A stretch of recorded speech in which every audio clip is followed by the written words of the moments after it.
इष्ट मित्रों, ओम नमः शिवाय। आइए 23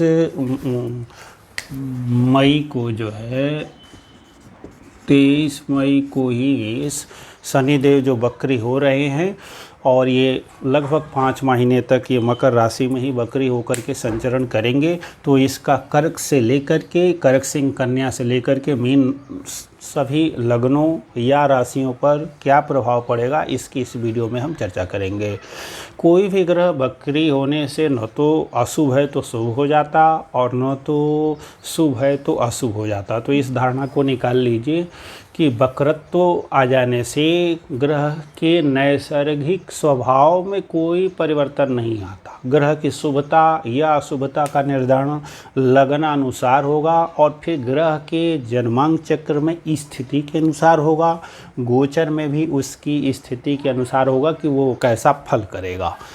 तो ग्रह यदि ये शनिदेव जो वक्री हो रहे हैं तो वक्री होने से क्या होगा कि इनके बल में वृद्धि हो जाएगी और षडबल का 16% हिस्सा जो है वक्र बल से मिलता है। तो अतः शनिदेव अब काफ़ी बलवान हो जाएंगे और बलवान हो जाने के बाद शनिदेव हर लग्नों के अनुसार अपनी स्थिति के अनुसार अलग अलग फल करेंगे। अब आइए सर्वप्रथम हम देखते हैं कि कर्क लग्न या कर्क राशि वालों के लिए शनिदेव क्या फल करेंगे। सप्तम यहाँ ये संचरण कर रहे थे और यहीं अब ये वक्री होकर के पीछे की ओर आ रहे हैं, अर्थात इनमें और जो बल की वृद्धि हो गई है।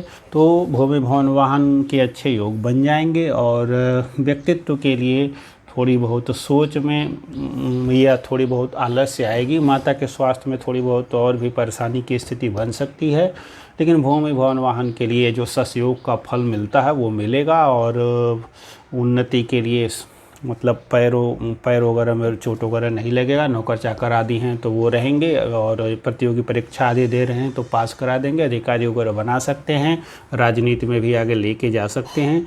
और पिता यदि हैं और पहले से उनके स्वास्थ्य में परेशानी थी तो और अधिक परेशानी हो जाएगी। पिता के स्वास्थ्य को लेकर के बहुत अधिक सचेत रहने की आवश्यकता रहेगी। और बहुत कुछ नहीं हुआ, मान लीजिए पिता की दशा आदि ठीक ठाक चल रही है तो क्या होगा, पिता से मनमुटाव हो सकता है, पिता से दूरी हो सकती है, कुछ न कुछ तो मतलब पिता के सुख में कमी कर लीजिए। शेष धर्म आदि में शनिदेव बाधा नहीं डालते हैं, स्वयं वैराग्य कारक ग्रह हैं तो धर्म में तो मन लगेगा ही लगेगा और उसमें कोई दिक्कत नहीं आने वाली है। और यदि पुत्र हैं तो पुत्रों के लिए शनिदेव तीसरे हैं, अच्छा है। साथ में पिता के लाभ के लिए ये शनिदेव और अच्छे हैं, तो पिता का लाभ भी बढ़ने वाला है।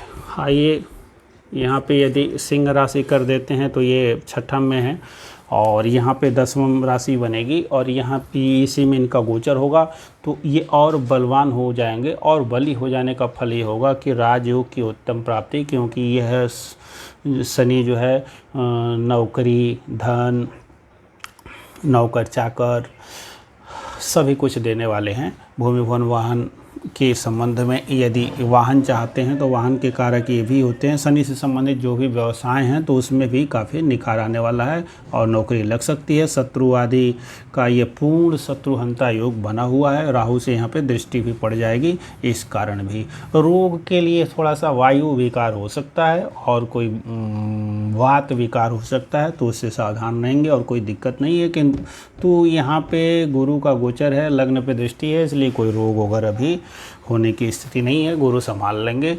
हाँ, जिस महीने यहाँ से राहु की दृष्टि पड़ी रही है, कभी मंगल या शनि की भी दृष्टि इस मंगल या सूर्य की भी दृष्टि पड़ जाएगी तो थोड़ी सी स्थिति मतलब डाउन हो सकती है वात विकार को लेकर के।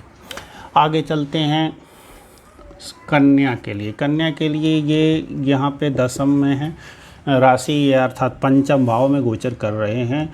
अब पंचम भाव में और बली हो जाएंगे तो क्या होगा, गुरु यहाँ रहेंगे तो यहाँ से दूसरे गुरु हैं, फिर भी ये जो है संतान देने का भरपूर प्रयास करेंगे। बहुत बड़ा निवेश करा सकते हैं और उस निवेश से आपको दूरगामी लाभ भी प्राप्त होगा। बुद्धि उत्तम ढंग से कार्य करेगी, विवेक उत्तम ढंग से कार्य कर पाएगा और कुछ न कुछ आर्थिक लाभ भी होगा। विवाह के संबंध में देरी होगी, डिले होगा, आमदनी ठीक ठाक रहेगी और साथ में संचित धन यदि है, कुटुंब तो 6-7 अच्छी स्थिति है, वहाँ भी ठीक ठाक रहेगा। कुटुंबों से मनमुटाव हो सकता है परंतु धन भी संचित ये करा सकते हैं, वहाँ भी स्थिति ठीक ठाक रहने वाली है। अब देखते हैं हम कन्या में, और तुला राशि के लिए या तुला लग्न के लिए बहुत ही उत्तम योग है, क्योंकि ये पंचमेश भी हो जाते हैं और सर्वाधिक जो शुभ ग्रह और सर्वाधिक शुभता जो शनि देव को प्राप्त होती है वो तुला लग्न या तुला राशि में प्राप्त होती है, क्योंकि ये केंद्र त्रिकोण दोनों के स्वामी हो जाते हैं। और वृषभ राशि में तो यूँ बाधकत्व का दोष भी लग जाता है, पर यहाँ पर ये पंचमेश होने जाने के कारण अति शुभ ग्रह बन जाते हैं और पूर्ण योगकारी ग्रह बन जाते हैं। इनका बली होना, माता के सुख में वृद्धि, भूमि भवन वाहन लेना चाहते हैं तो उत्तम योग हो जाएगा शनिदेव के कारण ही। पुत्र प्राप्ति यदि के लिए प्रयास कर रहे हैं तो उसमें भी संभावना मिल सकती है, क्योंकि इसी के स्वामी है और इनके बल में काफ़ी वृद्धि हो जाएगी और इस कारण नौकर चाकर घर में रहेंगे, उसमें कोई दिक्कत नहीं है।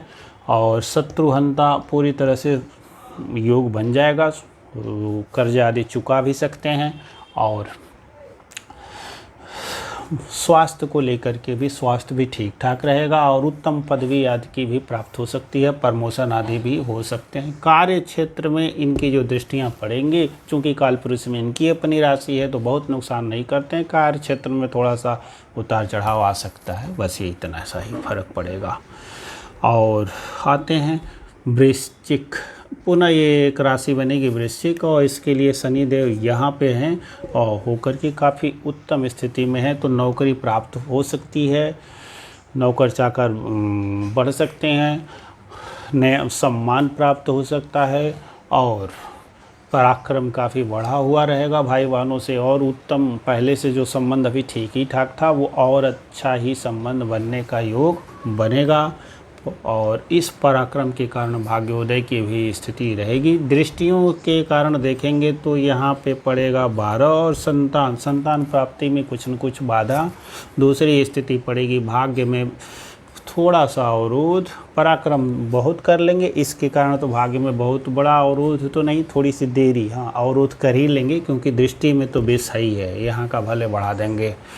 और यहाँ से 10वीं दृष्टि यहाँ पड़ जाती है तो विदेश यात्रा आदि के लिए प्रयासरत हैं तो वहाँ भी कुछ न कुछ बाधाएं आ सकती हैं, और यानी घर में रहेंगे, सुखपूर्वक यहीं रहेंगे। जाना चाहते हैं विदेश तो ये गुरु सहयोग कर देंगे, शनि से कुछ न कुछ देरी आ जाएगी तो भी स्थिति बन जाएगी कि आप चले जाएं। आपके इस लग्न के लिए, इस व्यक्तित्व के लिए और निखार लेके आएंगे, स्वास्थ्य काफ़ी उत्तम रहने वाला है, इसलिए कोई चिंता की बात नहीं है। भूमि भवन वाहन और माता का सुख भी ठीक रहेगा। आते हैं धनु राशि, तो धनु राशि या धनु लग्न के लिए पहले से ही 7.5 थी, दूसरे भाव में ये थे शनि महाराज जी और यहीं पे थे। अब ये क्या करेंगे, क्या ये छोड़ देंगे? तुला के लिए देखिए ढैया था तो तुला के लिए ढैया शुभ ही होती है, अशुभ नहीं होती है, इसलिए हमने उसका जिक्र नहीं किया। यहाँ इनके लिए ये अग्नि तत्व की राशि है और शनि अग्नि तत्व की राशियों के लिए 7.5 में बहुत कष्ट देते हैं, तो 1, 5, 9 होती है तो अच्छा खासा कष्ट देते हैं। अब चलिए यहाँ पे ये दूसरे में आए हैं तो इन और अधिक ताकत होंगे तो धन तो आ जाएगा, वाणी भी अच्छी होगी, वाणी का फल भी मिलना चाहिए, परंतु इनकी तीसरी दृष्टि यहाँ तो भूमि भवन वाहन और माता का सुख नहीं रहेगा। तो साथ ही में फेफड़े से जनित रोग हो सकते हैं तो ये कोरोना से सावधान रहना चाहिए, क्योंकि शनि रोग के कारक भी हैं, अष्टम के और द्वादश के अस्थायी कारक शनि देव हैं, ये सारा रोग का डिपार्टमेंट इन्हीं को दिया गया है। तो ये इस भाव को दे, यदि वायुवर्त कुंडली में चौथम भाव ये पीड़ित है तो स्थिति बिगड़ जाएगी, क्योंकि देखिए यहाँ का भावेश बनते हैं गुरु और गुरु यहाँ अपने से 12वें है तो ये स्थिति ठीक नहीं है। यहाँ से ये 12वें है, यहाँ से इनकी तीसरी दृष्टि, तो फेफड़े में रोग हो सकते हैं और कोरोना की स्थिति यहीं पे आ रही है, छाती फेफड़ा जा रहा है और यहाँ से डिस्टर्बेंस आ रहा है और यहाँ तक पहुँच जा रहा है, तो ये स्थिति है। हालांकि नाक आदि से ठीक है, बचने की स्थिति ठीक तो रहेगी। इसलिए अब गुरु डिपेंड यहाँ है तो लग्न के अनुसार तो गुरु त्रिषड आय में उत्तम फल कर जाता है, अच्छी नहीं। अब अष्टक वर्ग में क्या फल मिला है ये देखना होगा, गुरु जन्म कुंडली में कितना है, दशाएं आदि कैसी हैं। तो थोड़ा सा माता के स्वास्थ्य को लेकर सावधान रहिएगा। भूमि भवन वाहन खरीदना चाहते हैं अभी नहीं हो पाएगा। और ये शनि देखिए पिता से छठे हैं तो पिता के लिए तो अच्छा है, योगकारी रहेंगे। और यहाँ से पुत्र से दशम है तो पुत्र से दशम की भी स्थिति है, पुत्र के कार्य व्यापार वगैरह में काफ़ी अच्छा ही रहेगा। पुत्र कर्मठ भी रहने वाला है, कोई बहुत दिक्कत नहीं होने वाली है।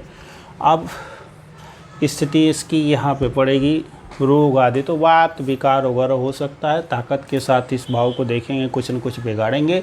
और दशम दृष्टि इनकी पड़ेगी यहाँ पे, इनकी उच्च दृष्टि यहाँ पे पड़ती है। अल्लाह काल पुरुष में उनकी अपनी राशि है तो आय में थोड़ी सी निरंतरता नहीं रहेगी, उतार चढ़ाव रहेगा। परंतु ऐसा नहीं हुआ कि आय समाप्त कर देंगे, तो आय पहले की अपेक्षा क्या करेंगे, थोड़ी सी आय और अधिक बढ़ा करके ही देंगे। नुकसान जो दिख रहा है यहाँ के लिए विशेष दिख रहा है। और यहाँ से थोड़ा सा मन को चिंता आदि हो सकती है क्योंकि 7.5 की स्थिति है इस कारण। तो अब स्थिति बनेगी मकर राशि। मकर राशि के लिए ये 7.5 का पीक फेज होगा, धनु की तो उतरती हुई थी।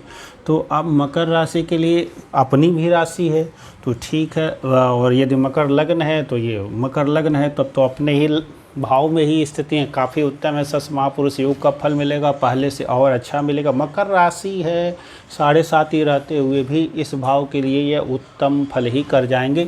तीसरी दृष्टि यहाँ पे पड़ेगी तो भाई बहनों से मनमुटाव हो सकता है, मनमुटाव ही कराएंगे ये। और थोड़ी बहुत उनको कष्ट हो सकता है, पराक्रम में थोड़ी कमी आ सकती है। और यहाँ से ये जो चौथी राशि तो यहाँ से और कलह उत्पन्न हो सकता है गृहस्थ जीवन में, इसलिए तो ये नुकसानदायक स्थिति बन सकती है। यात्राओं में बहुत लाभ नहीं होगा, साझेदारों से अनबन हो सकती है, इसके लिए सावधान रहने की ज़रूरत होगी। थोड़ा सा भी होता है तो वहीं पे वाद विवाद व्यर्थ का करना रोक देना चाहिए। दशम कार्य यहाँ पे कार्य क्षेत्र पड़ जाती है तो यहाँ पे पड़ जाएगा तुला, अच्छी दृष्टि है। दशम तो कार्य यहाँ पे कोई बहुत नुकसान नहीं करेंगे, तो भी कार्य क्षेत्र में हल्का सा ये कहेंगे उतार चढ़ाव की स्थिति आ सकती है। तो लाभ क्या होगा यहाँ से, लग्न के लिए, व्यक्तित्व के लिए, शरीर के लिए, हेल्थ के लिए, स्वास्थ्य के ये काफ़ी उत्तम ही होगा। और धन भी कुछ न कुछ आता रहेगा क्योंकि ये त्रिकोण भाव भी है, तो यहाँ से भी बहुत नुकसान दे स्थिति में शनिदेव नहीं दिख रहे हैं। धनु के लिए काफ़ी नुकसान था। और दूसरी राशि बनेगी कुंभ, इसके लिए भी ये नुकसानदायक स्थिति होगी क्योंकि ये यहाँ पे है दुस्थान भाव में, द्वादश भाव में शनि बड़ा ही नेगेटिव फल प्रदान करते हैं, हमने अनुभव में भी ये पाया है। अब यहाँ शनि और जब ताकत ले लेंगे, बलवान हो जाएंगे, तो बलवान होने के बाद इस शनि का जो ये फल होगा वो ये होगा, खर्चे को बढ़ा सकते हैं, हॉस्पिटल आदि का दौरा करा सकते हैं। आपको स्वयं विदेश आदि जाना चाहते हैं तो जा सकते हैं, ये शुभ फल में आएगा। रोग रिपु ऋण आदि की तो हानि होगी। और साथ में यहाँ से धन, संचित धन का ये हानि जो है नुकसान करा देंगे, 12वां पड़ता है तो संचित धन की हानि दिख रही है। वाणी अच्छी नहीं होगी और वाणी में कुछ न कुछ विकलता हो सकती है, कुछ न कुछ कमी हो सकती है। वाणी इन्फ्लुएंट धारा प्रवाह बहुत शानदार नहीं हो सकती है। खर्च बढ़ चढ़ के रहेंगे तो इनको सावधान रहना चाहिए। और जिस भाव से त्रिकोण में है, इस भाव से त्रिकोण में है तो माता के स्वास्थ्य आदि में भी परेशानी हो सकती है। रिसर्च कार्य में यदि आप हैं, भाग्य की भी देखिए हानि हो जाएगी, यहाँ पे भाग्य के संबंध में भी कुछ न कुछ हानि होगी।